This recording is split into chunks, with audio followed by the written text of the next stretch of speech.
Bonjour à tous, il est diplômé d'HEC, inspecteur des finances. Il a travaillé notamment auprès de Dominique Strauss-Kahn et de Jean-Marie Messier à la Générale des Eaux.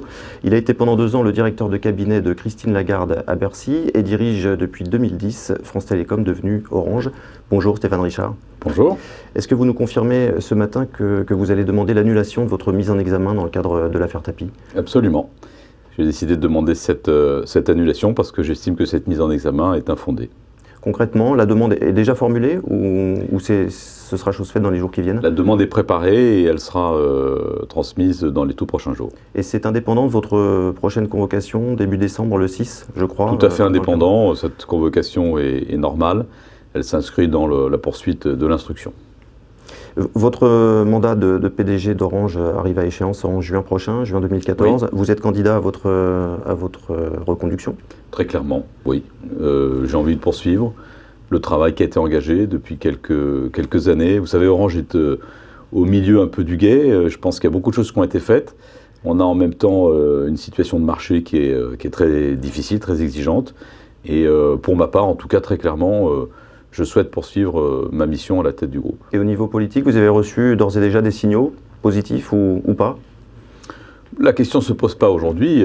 D'abord, il y a une gouvernance dans notre entreprise. L'État est un actionnaire important, mais pas unique et pas majoritaire. Donc il y a une gouvernance, il y a des administrateurs indépendants, il y a des salariés.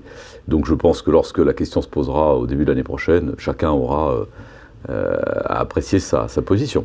Alors comme toujours dans ce genre de situation, c'est le moment de dresser un bilan. Dans la colonne plus, tout le monde reconnaît que vous avez largement contribué à pacifier l'ambiance dans l'entreprise. Dans la colonne moins, on peut vous reprocher des ambitions affichées à l'origine dans les pays émergents, notamment le développement à l'international. Ces ambitions ne se sont pas concrétisées. Pour quelles raisons? On a fait des choses. On est rentré dans 4 pays nouveaux depuis 2010. Lesquels? Le Maroc, la Tunisie, l'Irak, la République démocratique du Congo. Des pays importants. C'est des marchés de plusieurs dizaines de millions d'habitants. Donc on a fait des investissements non négligeables.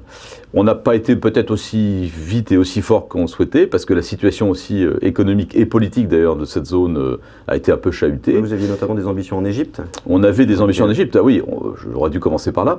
Nous avons quand même aplani notre situation en Égypte, puisqu'on avait, vous le savez, un partenariat là-bas qui était un peu en difficulté, et tout ça a été réglé. Aujourd'hui, on est à 95% propriétaire de notre activité en Égypte. Le nombre de clients du groupe, je dis juste ça, a augmenté quand même de 50% entre 2009 et 2013. Alors, on peut considérer que c'est pas assez, mais par les temps qui courent, je trouve que c'est quand même pas si mal. On est à combien aujourd'hui? 300 000? Plus de 300 000? On est à 235 millions. Oui. On s'était fixé un objectif d'aller à 300 en 2015. On n'est pas encore en 2015, donc on a encore, je pense, une chance d'y arriver. On ne sera peut-être pas à 300, mais on s'en rapprochera. En tout cas, dans le cadre d'un éventuel deuxième mandat, le développement à l'international resterait une priorité pour Orange. Oui, bien sûr. Orange est un grand groupe international qui doit regarder les opportunités qui peuvent se présenter. Je pense que dans les années qui viennent, probablement, on s'intéressera davantage à l'évolution de nos modèles économiques et à la manière dont un opérateur télécom comme nous, c'est notre ADN, peut réussir dans ce monde Internet qui est devant nous, qui est caractérisé par l'arrivée du très haut débit, partout, fixe et mobile, et par l'explosion des services.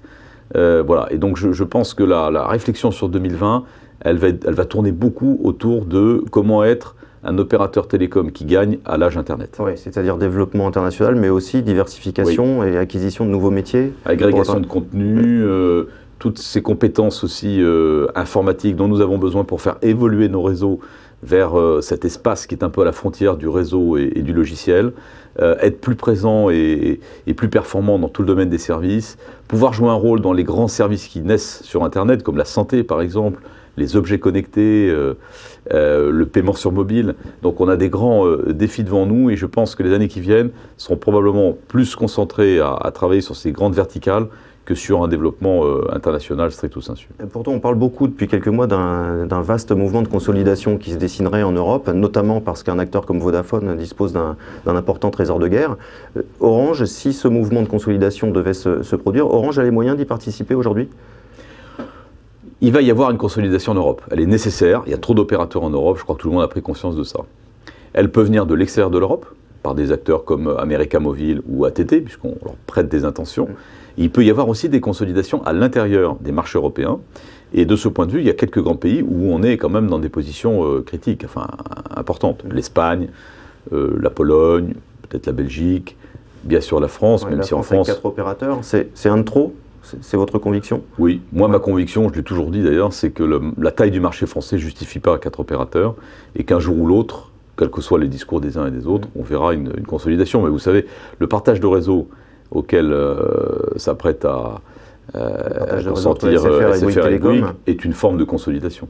Et alors, j'allais y venir, mais puisque vous parlez de cette mutualisation du réseau entre SFR et Bouygues Telecom, si cette mutualisation se concrétise, pour Orange, la suite, ça veut dire une mutualisation avec Free, par exemple? C'est ce que tout le monde pense? Pas nécessairement. Non, je ne confirme pas. On n'a pas d'abord de discussion de ce type avec Free. Aujourd'hui, on a un contrat d'itinérance, chacun le sait, qui vit sa vie. Free utilise votre réseau? Free, on héberge Free en partie pour son réseau 3G.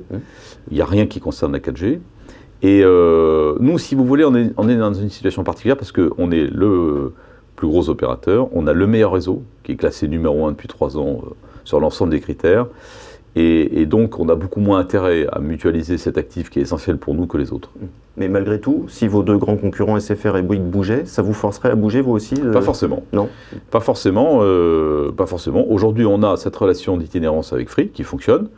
Bon, encore pour au moins 2 ans ou 3 ans. Qui vous rapporte pas mal d'argent? Qui nous rapporte de l'argent, absolument. Bon, c'est la stratégie qu'on a trouvée aussi, je dirais, pour faire face à l'arrivée de Free et compenser un peu l'impact que ça a eu sur le marché. Et nous donner des moyens d'y réagir, d'ailleurs, ce qu'on fait, notamment en lançant la 4G.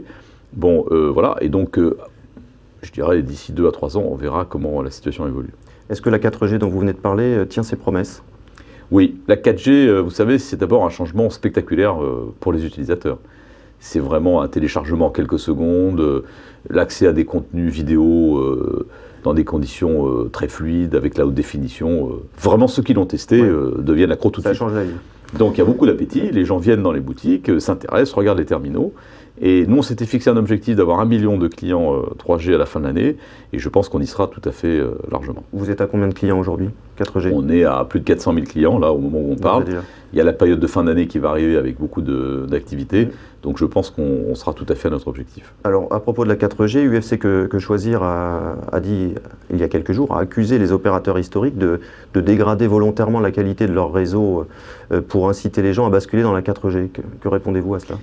Oh, je réponds que ce sont des accusations sans fondement. Malheureusement, UFC Que Choisir, depuis quelque temps, je trouve, nous donne l'exemple de travaux un peu bâclés, d'anathèmes comme ça qui sont jetés par voie de presse. Je trouve ça assez choquant, pour tout dire. On est quand même des grandes entreprises, on investit beaucoup, on a beaucoup de compétences. Vous savez, les ingénieurs d'Orange, ils ont mal vécu ces propos. Donc, on est en train, nous, d'examiner un peu la manière dont on va y réagir. L'ARCEP, de toute façon, est le régulateur dont la tâche consiste précisément à évaluer de façon scientifique et objective la performance des réseaux. Donc, ils vont faire leur campagne très bientôt. Ce que je peux dire, c'est que ces accusations sont sans fondement. Nous n'avons jamais, bien entendu, dégradé volontairement la qualité de nos réseaux 3G. Quand on connaît un petit peu Orange, la culture de cette maison, la force aussi technique de cette maison, c'est impensable d'imaginer ça. Vous pourriez aller jusqu'à porter plainte contre UFC Que Choisir? Ça fait partie des possibilités. Ça fait partie des options?